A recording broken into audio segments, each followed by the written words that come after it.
Nós conversamos com Celso Oliveira e, é claro, ele é agrometeorologista e o assunto é o tempo. Bom, perspectiva de chuva, como é normal do verão brasileiro, do verão goiano. Mas a diferença é que, nesse ano, a chuva já começou mais cedo, comparado ao ano passado, ou começou dentro da normalidade. Tivemos já chuvas em outubro, agora chuvas também em novembro, enquanto que no ano passado, em função de um intenso El Niño, essas chuvas atrasaram. Elas só foram aparecer a partir de novembro. E, além disso, durante o período úmido, as chuvas prosseguiram na última safra até março. E abril ela cortou. Então o produtor ele teve dificuldade na instalação, atraso na instalação da safra de verão, por conta do atraso na chuva, e quando conseguiu instalar o safrinha, a chuva acabou cortando também, provocando diminuição da produtividade do safrinha. Nesse ano não, a chuva já começou mais próxima da normalidade, e a boa notícia é que você também tem um final de verão, decorrer do outono mais úmido do que o observado agora em 2016. Então temos um padrão mais próximo da climatologia do estado de Goiás. O que o produtor precisa ficar atento ao excesso de chuva durante o verão, que é muito comum no estado de Goiás. Frentes frias que estacionam na altura do sudeste, organizam a umidade da Amazônia e acabam provocando uma semana, 2 semanas mais chuvosas, o que muitas vezes complica aí a questão de trato cultural, colheita, plantio do safrinha, enfim. O produtor ele precisa ficar atento a isso, a questão do excesso de chuva durante o verão. Mas pensando nessa distribuição de chuva comparado a 2015 e 2016, a tendência para a próxima safra é que tenhamos uma melhor distribuição dessa chuva. Você falou dessa atenção aí especial para essa chuva de verão, no verão. A gente sabe que em janeiro começa a colheita, fevereiro, corre o risco de repente, ter que cuidar na hora de dessecar para a colheita, porque pode estar aquele tempo com chuva intensa mesmo?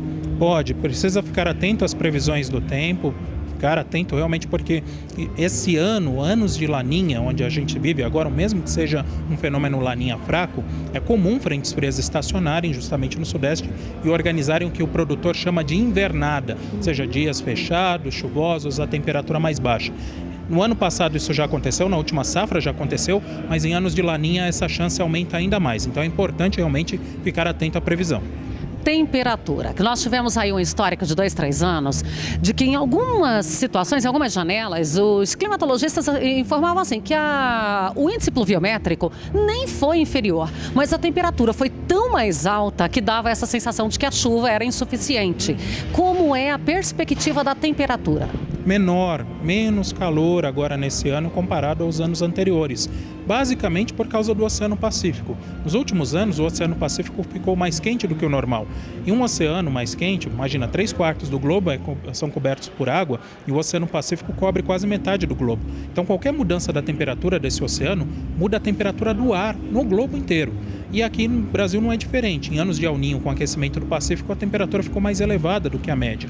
E agora nós temos um Laninha, que mesmo sendo fraco, isso faz com que as temperaturas não sejam tão elevadas como observado no ano anterior. E para que os leigos consigam entender melhor quais são as principais características do Laninha, porque ele vem fraco, mas ele pode ter alguma alteração por aí ainda ou não?